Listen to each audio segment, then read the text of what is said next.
कोलेडोकल cyst यानी कि bile duct cyst, इसका इलाज किस प्रकार से किया जाता है?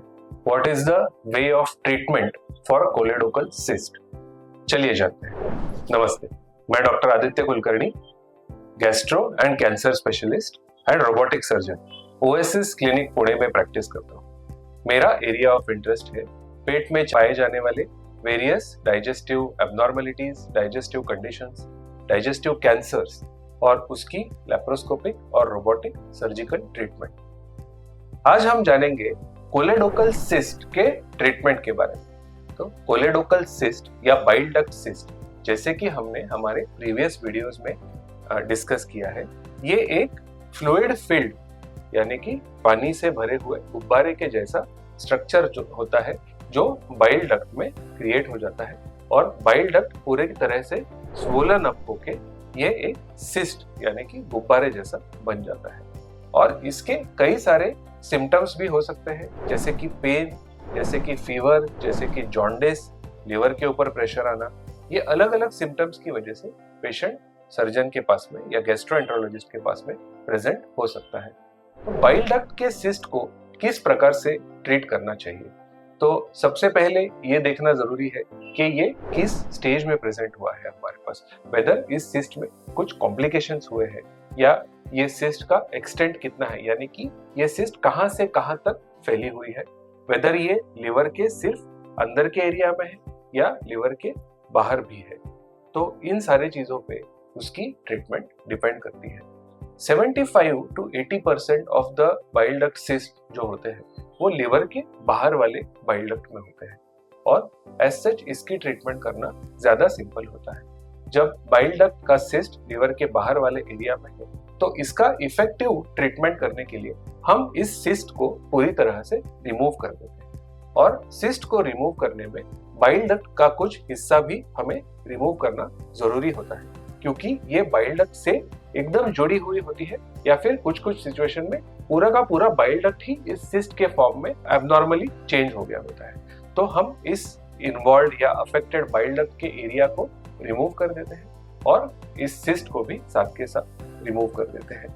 और जब हम बाइल डक्ट को रिमूव कर रहे हैं तो जाहिर सी बात है कि बाइल का जो फ्लो होता है, जो इंटेस्टाइन में जा रहा होता है, इसका जो नेचुरल रूट है वो डिसरप्ट हो जाता है, वो बंद हो जाता है। तो हम पेशेंट के स्मॉल इंटेस्टाइन को नए तरीके से हम इसे बाइल डक्ट के साथ में जोड़ देते हैं, जिससे कि बाइल का जो फ्लो होता है वो इंटरप्ट ना हो और बाइल स्मॉल इंटेस्टाइन में नॉर्मली फ्लो होता रहता है। प्रीवियसली इन द पास्ट हम इस सर्जरी को ओपन सर्जरी से परफॉर्म करते थे और ओपन सर्जरी यानी कि एक कट लगाकर इसमें हम ऑपरेशन करके फिर से उसे क्लोज करके स्टिचेस ले सकते थे। नाउअडेज जो ज्यादा कॉमनली हम परफॉर्म करते हैं वो लैप्रोस्कोपिक सर्जरी या रोबोटिक सर्जरी, जिससे कि ये सारा ऑपरेशन बिल्कुल सिमिलर तरीके से बिना ज्यादा कट्स लगाए, बिना कुछ स्टिचेस लगाए हम इसे परफॉर्म कर सकते हैं।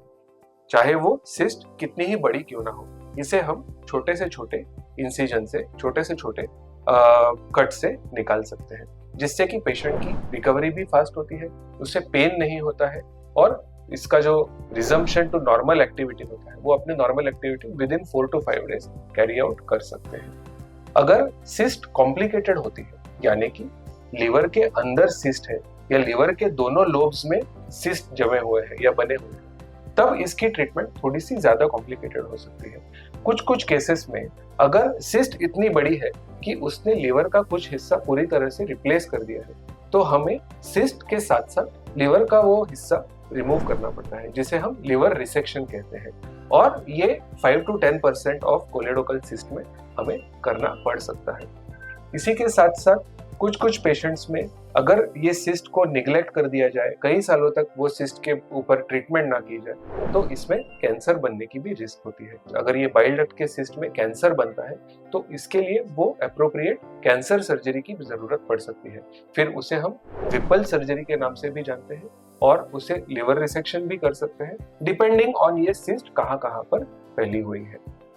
कुछ केसेस में जब सिस्ट जो होती है वो दोनों लोब में होती है और इसकी वजह से लिवर के ऊपर प्रेशर आकर लिवर का फंक्शनिंग भी अफेक्ट हो जाता है, तो in such rare cases sometimes we have to go for liver transplant.